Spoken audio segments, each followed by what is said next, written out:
Aku pikir saat aku berbuat baik, hidup aku bakalan jadi lebih tenang. Tapi ternyata itu adalah kesalahan terbesarku, teman-teman. Dari awal nikah, aku memang selalu royal meskipun aku bukan orang yang kaya. Meskipun aku tertatih-tatih nyari uang, sampai gak tidur semalaman. Cuma buat apa? Cuma buat berbagi sama orang yang sudah aku anggap sebagai keluarga, yaitu keluarga dari suamiku. Setiap aku punya rezeki, aku selalu menyisihkan sebagian rezekiku, meskipun gak besar. Tapi mereka semua menganggap hal itu jadi bumerang buat aku, teman-teman. Gak seharusnya aku ngasih baju sama mereka, uang juga iya, makanan, beras. Karena pada saat kita ngasih semua itu secara sekaligus, mereka akan bilang kita ini terlalu baik. Jadi mereka akan selalu meminta terus-terusan pada kita. Sekali kita gak ngasih pulsa sama mereka, mereka akan koar-koar.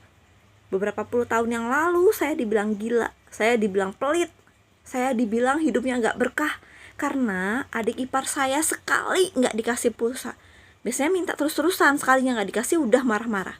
Sampai akhirnya saya memutuskan untuk tidak lagi bertemu dengan keluarga suami saya. Akhirnya kehidupan kami semakin lama semakin meningkat.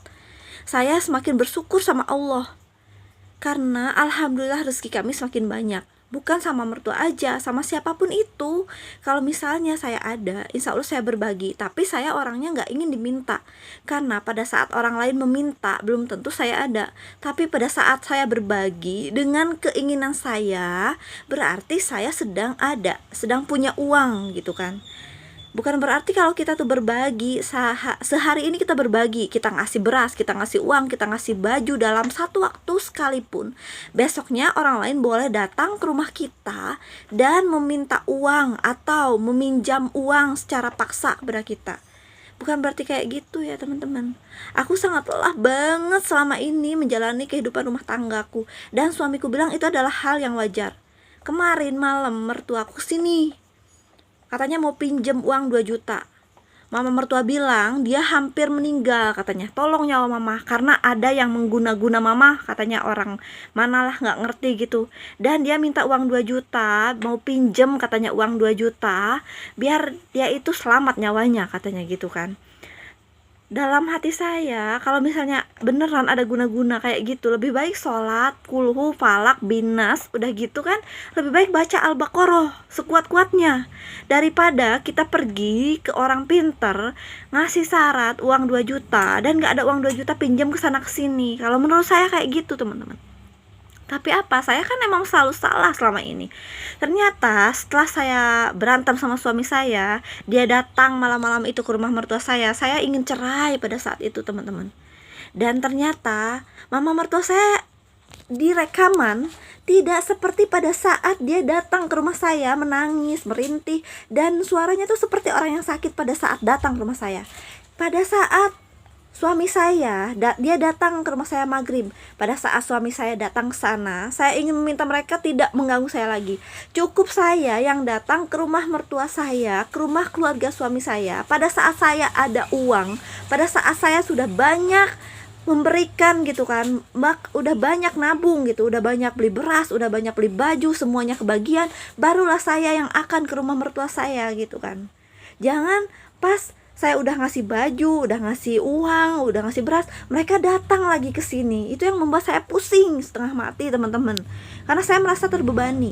Dan udah gitu saya bilang sama suami saya merasa tertekan kalau misalnya ada yang datang ke sini terus ngerasa dia sakit lah, butuh ini, butuh itu, dan saya nggak bisa minjemin uang kayak gitu, teman-teman. Gak tahu sih kalian kayak gimana mertuanya. Saya berharap mertua kalian nggak kayak gitu. Nah, setelah itu saya suruh suami saya untuk datang ke rumah mertua saya dan bilang untuk tidak terlalu sering kesini. Bahkan kalau bisa jangan kesini lagi, karena saya benar-benar pusing. Setiap kali kesini gak pernah loh ngomongin kalau gak tentang uang, selalu minta uang. Dulu ya teman-teman, bukan cuma malam ini doang dia kayak gitu. Ternyata malam ini doang itu dia minta uang, dia mau pinjem uang 2 juta itu, kata suami saya. Ternyata karena dia denger kami mau membeli mobil gitu. Padahal uang kami pun belum cukup sebenarnya untuk beli mobil, makanya kami masih menabung. Jadi tolonglah untuk para mertua nih, kalau misalnya ada anak bayi yang mau belajar jalan, jangan ditendang, nanti dia jatuh. Kalau ada anak bayi yang mau belajar jalan, tolong dibimbing jalannya. Jadi kalau ada para menantu yang sudah menabung cukup lama, dia tidak tidur semalaman untuk mencari uang, dan dia masih bisa menyisihkan sebagian rezekinya untuk para mertua dan bahkan untuk semua keluarga besar dari suami, tolong jangan terlalu diusik. Tolong jangan menganggap, oh menantu saya punya uang puluhan juta, saya harus kebagian. Kalau misalnya itu uang suami, bolehlah, terserah, mau gimana pun itu. Tapi kalau itu adalah uang dari menantu kalian sendiri yang kalian tidak anggap sama sekali, yang pada saat menantu kalian itu datang ke rumah kalian, kalian bisik-bisik gitu kan. Menantu kalian ada di sana, kalian bisik-bisik. Nah itu tuh gak sopan kan. Menantu kalian merasa gak dianggap. Tapi kenapa? Dia tetap datang memberikan makanan, memberikan uang. Karena apa? Karena dia merasa dia masih hidup bersama suaminya. Suaminya itu adalah anak dari kalian. Aku kemarin, lebaran kemarin, pergi ke rumah keluarga besar suamiku. Aku bagi-bagi amplop THR. Anakku nangis. Anakku nangis karena dia bilang, bunda aku bagi-bagi THR, aku gak dapat. Gak ada yang ngasih uang THR untuk anakku. Aku bilang gak apa-apa nak, aku punya. Aku terus berusaha untuk sabar. Meskipun pada saat aku bagi-bagi THR, nenek tua dari suamiku tuh membentak aku di depan semua orang. Dia bilang, untuk si A, untuk si B, untuk si C udah dapat belum? Udah dikasih belum? Subhanallah, aku ngasih uang THR buat semua.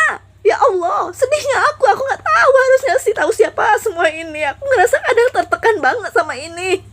Dan suamiku bilang, maklumi saja. Anakku yang minta THR masih kelas 1 SD dibentak sama suamiku, jangan minta THR, kamu itu udah dapat uang dari kami. Sedangkan pamannya yang udah tua, dia bilang maklumin, karena mereka itu memang terbiasa meminta. Semua orang di keluarganya dia bilang maklumin karena sudah terbiasa meminta. Sedangkan anak saya yang masih kecil, pada saat dia merengek ingin THR dimarahin. Gimana gak sakit saya sebagai seorang ibu? Siapa yang seharusnya dididik? Siapa yang seharusnya dimarahin? Siapa yang seharusnya diberi pengertian? Kalau memang anak saya meminta THR kayak gitu kan, karena dia tuh memang masih anak-anak, tolong dibimbing dengan baik-baik, bukan dengan cara seperti itu. Tapi saya tetap, lebaran kemarin seperti itu, saya tetap kesana lagi. Karena saya tidak ingin rezeki saya terhambat. Alhamdulillah Allah kasih saya rezeki yang paling banyak gitu kan. Jadi saya ingin berbagi, bukan hanya dengan keluarga suami, tapi dengan semuanya.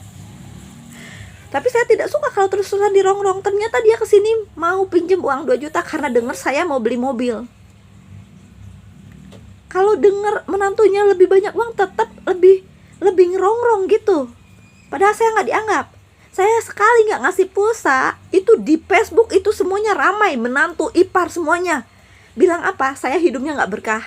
Saya ini katanya nggak berkah, pelit. Padahal pada saat kemarin saya ke rumah mertua saya, kemarin saya ke rumah nenek dari suami saya, itu lampu depan nggak dihidupin. Di dalam kamar pun nggak boleh lama-lama hidupin lampu, katanya bayar lampu mahal. Itu hemat atau pelit? Saya nggak tahu siapa yang pelit sebenarnya, saya atau mereka. Sampai ketinggalan di bab anak saya di sana. Sekarang anak saya nangis di depan karena saya juga hatinya nggak tenang. Karena saya ngerasa terus-terusan dirongrong, terus-terusan diminta dari saya semenjak awal nikah seperti ini. Karena saya memang terbiasa memberikan banyak hal kepada orang lain sebagai ungkapan rasa syukur saya kepada Allah Subhanahu wa Ta'ala. Tapi siapa yang bela saya? Nggak ada. Gimana saya tertekan banget, sakit banget. Orang nggak ada yang sayang sama saya. Pernah saya mau operasi mastitis pada saat anak saya Rafadi masih kecil. Saya masih punya uang 16 juta. Saya pura-pura bilang sama suami saya, silahkan cari uang 1 juta untuk sewa alat. Silahkan pinjam ke keluarga kamu. Dan suami saya bilang, papa mertua nggak bisa minjamin uang karena uangnya ada di mama mertua. Semua keluarganya nggak ada yang mau minjemin uang meskipun itu cuma 1 juta. Saya punya uang, saya cuma ngetes doang. Oh, jadi seperti ini. Nah, pada saat mereka punya uang, mereka tuh nggak mau loh bantuin kita. Esok atau lusa ada yang beli motor secara kontan. Esok atau lusa ada yang ngebangun rumah. Tapi nggak pernah bisa kan ngebantu kita. Makanya dari hal itu, saya harus bilang, saya harus nabung untuk diri saya sendiri. Tolong jangan terlalu banyak mengganggu kehidupan kami, ya Allah. Untuk para mertua, jangan terlalu banyak mengganggu kehidupan para menantunya. Apalagi menantunya sampai gak tidur semalaman. Buat apa? Jangan tanya, gaji kamu kemana? Sama suamiku. Kayak gitu kan, karena suamiku gak ngasih uang. Gajinya gimana coba? Masa saya harus ngegamblangin gajinya berapa, masih kurang untuk bayar cicilan kontrakan, udah gitu wifi, udah gitu untuk rokok, udah gitu ada cicilan rumah, ada cicilan motor juga. Seharusnya bersyukur punya menantu, sekarang punya banyak cicilan, udah punya rumah, udah punya motor, meskipun tabungan belum seberapa juga alhamdulillah udah mau beli mobil dan masih bisa berbagi dan semuanya kebagian rata itu keluarga suami. Seharusnya itu bersyukur, jangan terus-terusan minta sama saya. Pusing saya kalau terus-terusan minta. Setiap nelpon isinya uang, mau kirim uang nggak buat emak? Setiap nelpon, setiap datang sini isinya uang. Saya udah capek, saya udah tahu. Jadi tolonglah, kalau misalnya benar-benar sayang, kalau misalnya ada, masih punya hati, tolong jangan terlalu banyak mengganggu kehidupan kami. Pusing saya, ya Allah, ya Rahman ya Rahim.